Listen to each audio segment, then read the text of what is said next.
Welcome to In Focus with Eden Lane.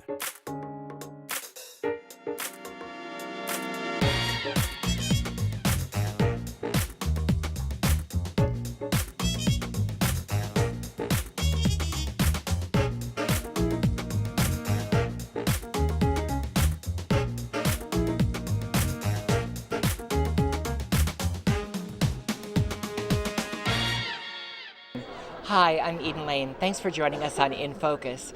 Later tonight, we'll bring you to opening night of Collect at the Arvada Center. It's the new exhibit that's taking over all three galleries. We'll also back up to the night before to visit with the organizers of this exhibition to see how that came together. But we'll begin tonight with a visit at Colorado Ballet, and we're going to meet the three dancers who are playing Cinderella.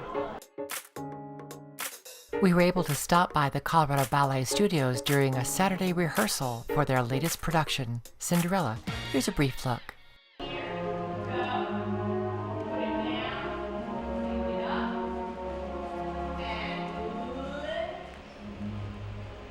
We met the three hardworking artists during a break in rehearsals.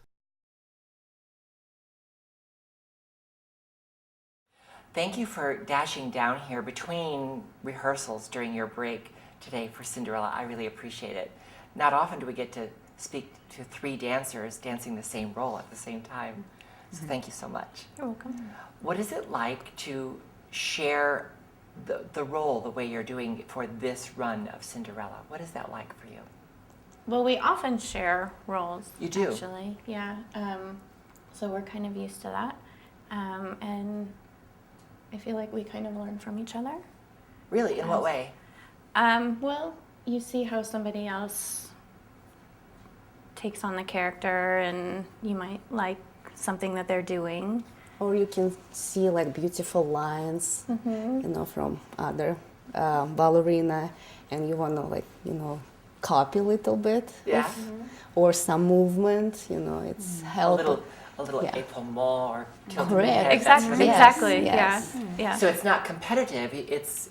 You're just artists that are working toward the same goal. Is that a fair description? Yes. Yeah. And it's in the end, it's very interesting because each of us will be completely different anyway.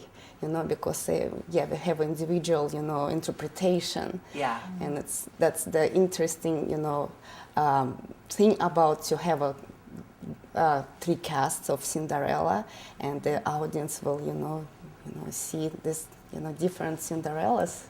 So it's really common for a classical ballet company to have completely different casts for the main characters. Is that to give every artist a chance? Is it for stamina, injuries? What is the reasoning behind that? Or is it all of that?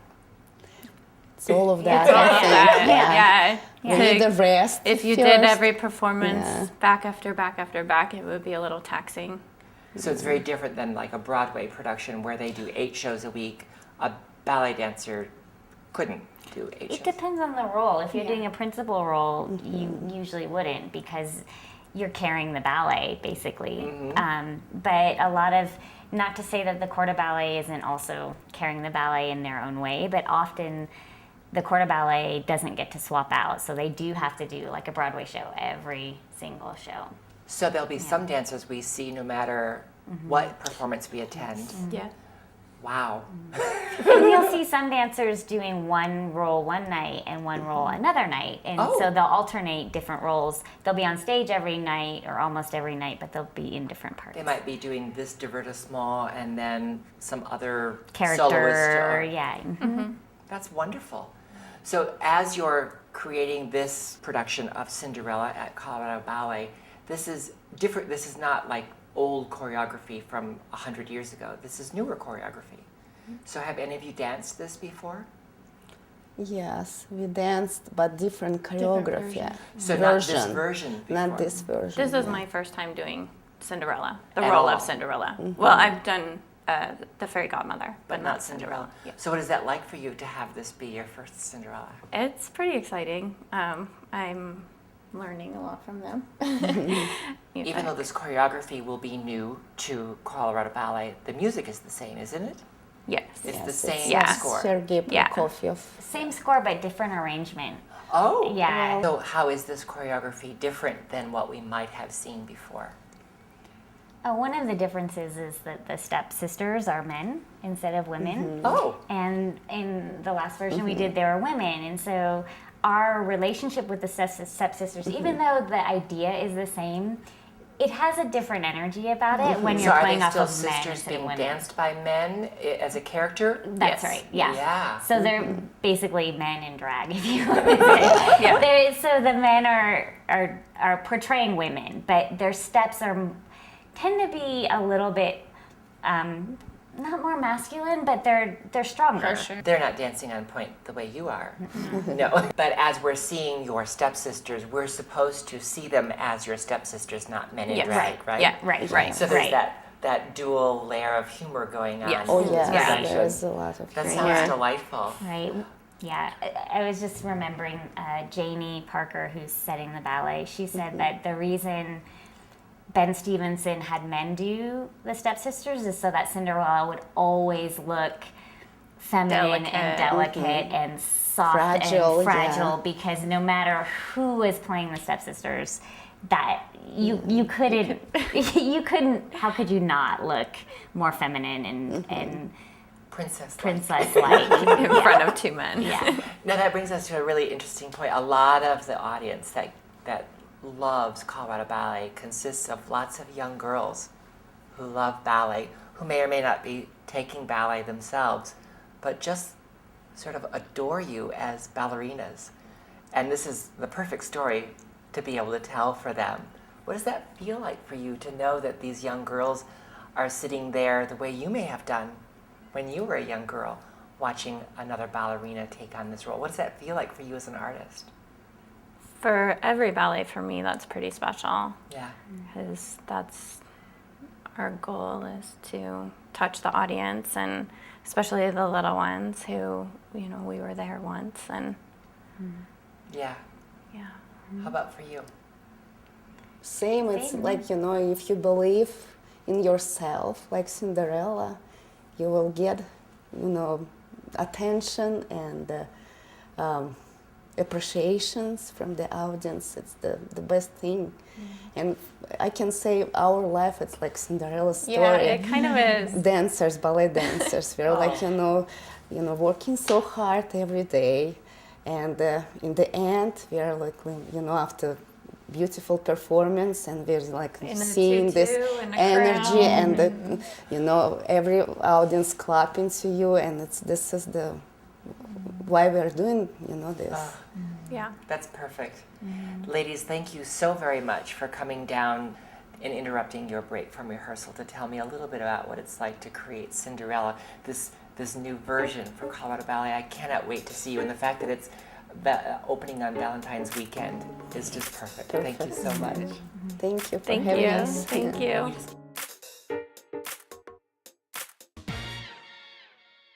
Cinderella only runs for a short time at Colorado Ballet. You can find all the details on their webpage, coloradoballet.org.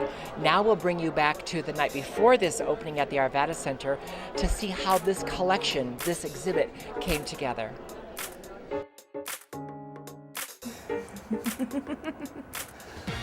Well, it's kind of fun to get in here the night before this brand new exhibit opens at the Arvada Center. You've never invited us to come in the night before. Well, welcome. So I appreciate it. It's kind of fun to get this little sneak peek. And I know that it's going to be really packed in here tomorrow, so I appreciate you taking time. This exhibit is such a clever idea, collect. It's these various collections, corporate, organization, and private collections, right? That is correct, yeah. So how did you come up with this idea? Well, I'm actually an artist myself, and I was picking up some art at 9.arts and loved working with them as an artist. And I was like, this would be a great organization to partner with. So we brought Catherine in, and Molly and Martha and the rest of the team, and kind of brainstormed different ideas of what we could do just to partner. And that's where it came about that we would do collect and a exhibition on corporate art collections. And from there, it kind of morphed into a much larger series that also featured, as you said, institutions and individual collections. So sometimes that might mean these are pieces that we see in context in a corporate environment or a public space, but a lot of these are pieces that don't get seen by the public. How did 9.Arts get connected in this way? So we work with artists here in Colorado and also throughout the nation, and what we do is we work with corporations such as hospitals, law firms, hotels. We figure out what type of art they're looking for, and then we find the artist that best match or fits. Oh. So we had been talking with Colin for a project, and then the conversation just kind of evolved into more about what we do and what we know, and sharing that with people. And what role did you play in this? Because I know that you're so often deeply involved in the exhibit from the beginning. So how did this come to you after they had had this discussion offsite? Oh, well, and then once we brought them in, I was a part of the conversation as well, and just coming up with the idea, because we like to theme our exhibitions here in 3 different spaces, we had the corporation down, but then it was what do we do from there, and that's when the institutions and the individuals came into play, because those are really the 3 aspects of art collecting. So what you normally do is place art in institutions. So how did you convince your institutions, your clients, to loan their art to the Arvada Center? There wasn't much convincing needed. Well, that's great news. The corporations we work with fall in love with their art collections. It becomes a part of something they see every day, a part of their institution, and they love to share. They're very proud of the art collections they have, and it takes a lot of work to build a good collection. So I think that having the opportunity to show that to the public was something they were all very excited about. I would say the hardest part about actually working with the corporations was choosing which pieces to borrow. Yeah. Because they had because of the wealth exactly. of the collection. And we were trying to get a good overview of not only the collections but of pieces that represent their collection. So if you notice, we have 3 law firms, a healthcare provider, an insurance provider, and a hospitality hotel. So how did individuals become part of the exhibit? How did you approach them? How did you identify them? That was tough because there are so many individuals that collect, but I think our goal with it was to find different kind of types of collectors. So artists as collectors, just arts advocates as collectors, just arts appreciation as collectors. Just so they might have different... a message behind their collection in addition to being a fan of the art. Exactly. And you have collectors like Pauline and Mark Addison who've been collecting for 40, 50 plus years at a very high level, that have donated many pieces to a lot of great institutions throughout town. But then you have someone like Dana Kane, who she has parties over her house and collects a lot of local emerging artists, but that's her passion. So it's like we tried to just have this very rounded example of all the different collectors, and that was the biggest challenge.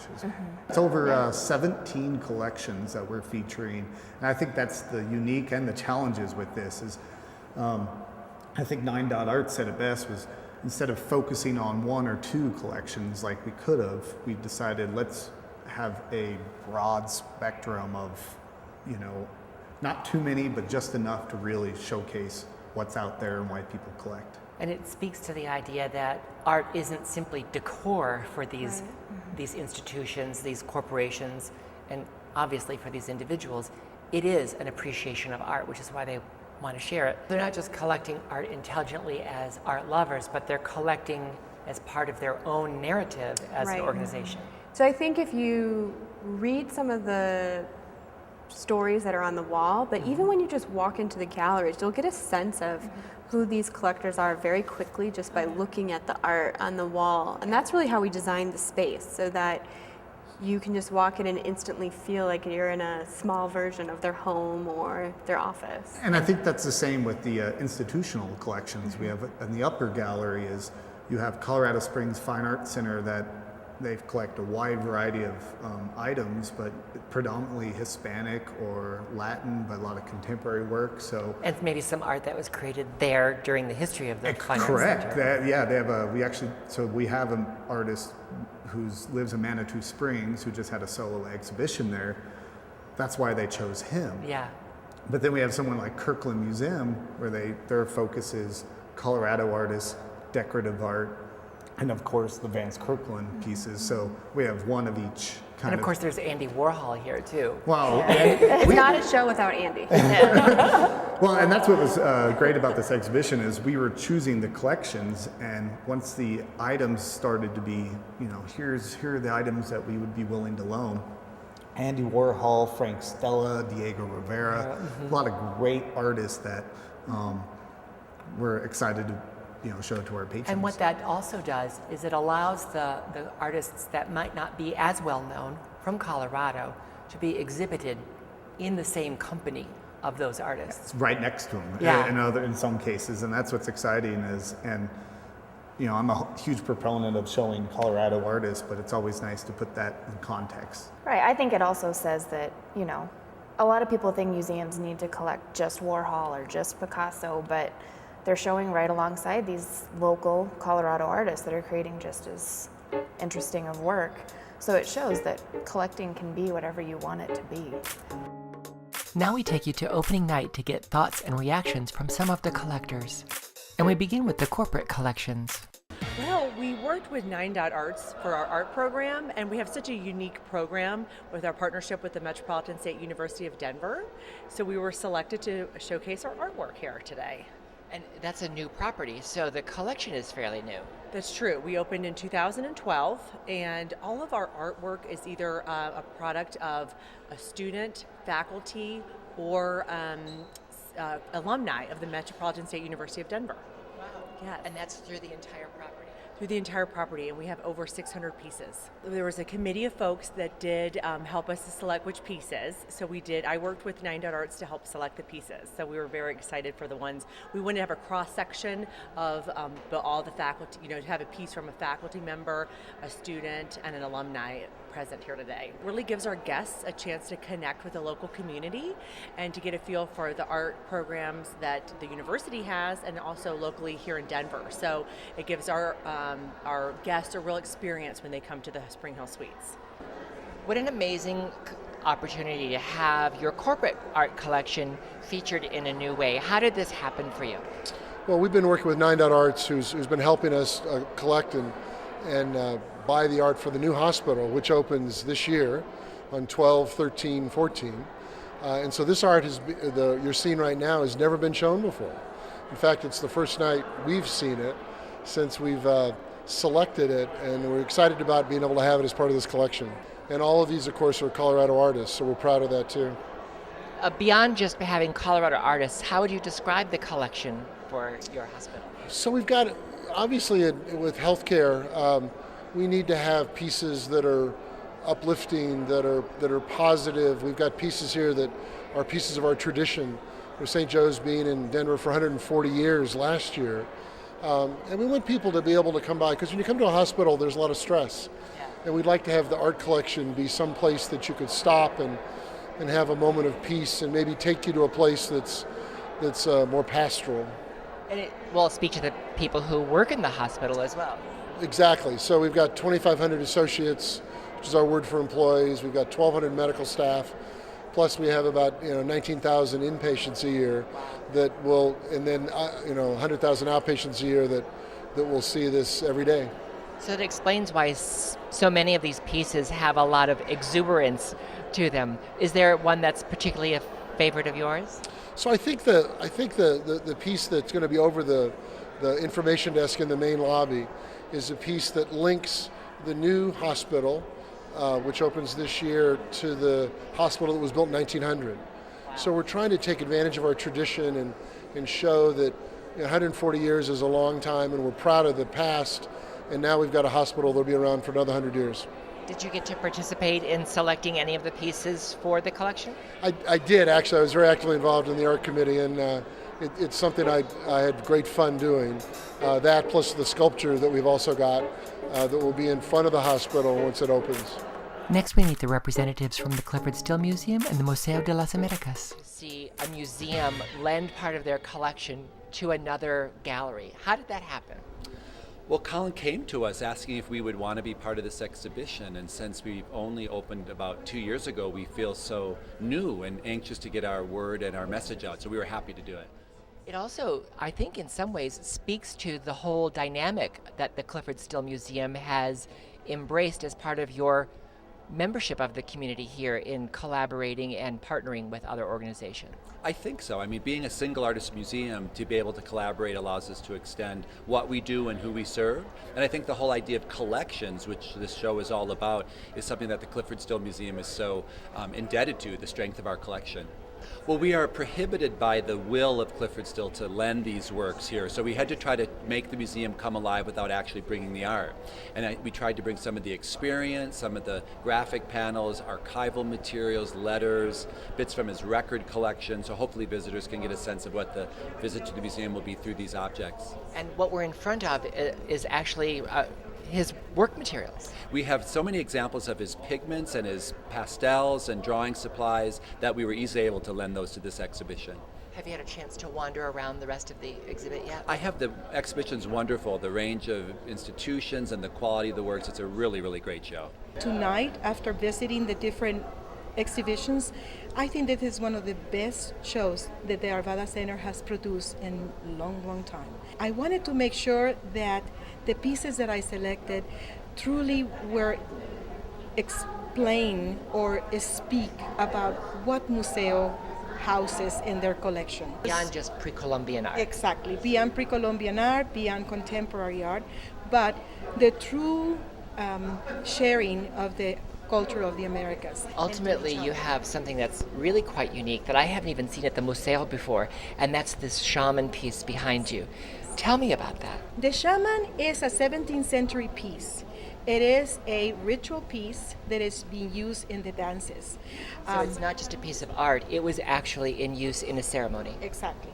And to me, this was one of the pieces they call My Name Is, Please Take Me. I need to be shown. I need to be recognized. We hardly use this piece because it's made out of leather, and as you can tell, it has to be very carefully, treated and manipulated, because it's just one more push and the whole thing can collapse or whatever. And so, but this is one of the most important pieces that we have, not because the energy that produces, but also because that communication that established with the viewer that is so intense and so powerful. And finally, we hear from some of the private collectors participating in this special exhibition. This collection even begin for you? Well, it starts way back when I worked in a gallery in 1977. I'm an artist myself, and a lot of pieces would come into this gallery that I worked in. I just started meeting some of the older artists that worked in the Colorado Springs area. What was it about each piece that would cause you to want to own it? Well, a lot of it was meeting the artists themselves. Just it was part of just the whole experience of meeting them, and that's how it started. And I'm very interested in modern art, and a lot of these artists worked back in the mid part of the 20th century. How does it feel to see some of your collection on display in such a public way? Well, I'm excited to do it because it's a way for me to share what I've collected over the years. And, these all sit in my home. And my wife and I and a few friends occasionally get to see them. And so it's nice to be able to share them with the public in general. So what happens to the space where they normally reside in your home while they're here? Well, I have a lot of work in storage, so we shift things around a lot. There's never a shortage of artwork to go in the spaces. It's the wall space that's in short supply at home. So that's true for a lot of art collectors. Yes. Thank you so much. Thank you. What does it feel like to share your collection as part of this exhibit at the Arvada Center? Well, you sort of lose this stuff at our house because but here it really in looks the middle actually of much better. It looks great, lighting. with the lighting. It's got good lighting. He wants to redo the lighting in the house. You might have to install. This might be a very expensive exhibit. I'm not sure about it. How did you begin this collection? I started collecting when I was a very poor student in Cambridge, Massachusetts. I had very little money, but I knew artist friends, and so sometimes I got something as a present, or I spent it on art rather than on something else. Was it hard to select what you would lend to the Arvada Center for this exhibit? Only difficult because you have been to our house. We have a whole lot, and we don't just collect one type of thing, as you can see. This is just a small sample. But Colin also helped, because he had been to the house before, and then I sort of selected things, and then we edited it, and here it is. Yeah. Well, thank you for talking to us, and thank you for sharing this really lovely collection. You're welcome. Thank you. This portion of your collection that you have shared is quite vibrant. Some would say kind of like you. Tell me, how do you describe your collection? Well, I love pop art and I love color and I love every single piece in my collection speaks to my core, my spiritual personality core. A lot of it harkens back to my childhood, well, I always loved dinosaurs, I always loved Planet of the Apes, I always loved Alice in Wonderland, I always loved space, I always loved rockets, so it's all represented there, and I was born in Arkansas, so the red razorback pig, when I saw the red pig, I'm like, oh, that's me, that red pig, so. With beads, yes. I collect Colorado artists. My whole collection is local. I honestly believe that Denver and Colorado, Denver is the best place to buy art in America. We've got fantastic artists here. Denver's always been pioneers. We're pioneers in the art field as well. And the artists are so exciting. What does it feel like to watch these people pass through your section of this exhibit when they're looking at your personal collection that lives in your home? I haven't really gotten a chance to hear many of the comments, so I'm expecting some people to go, oh my gosh, this is my favorite part, and I'm expecting other people to go, good Lord, this woman has no taste, because it's just, that's kind of the point. It's all subjective, so, if there's not at least one person that hates my collection, I feel like I've probably been too safe, This special exhibit, Collect the Art of Colorado, is at the Arvada Center through March 30th. Remember to join us on Facebook and Twitter. Thanks for watching. Good night.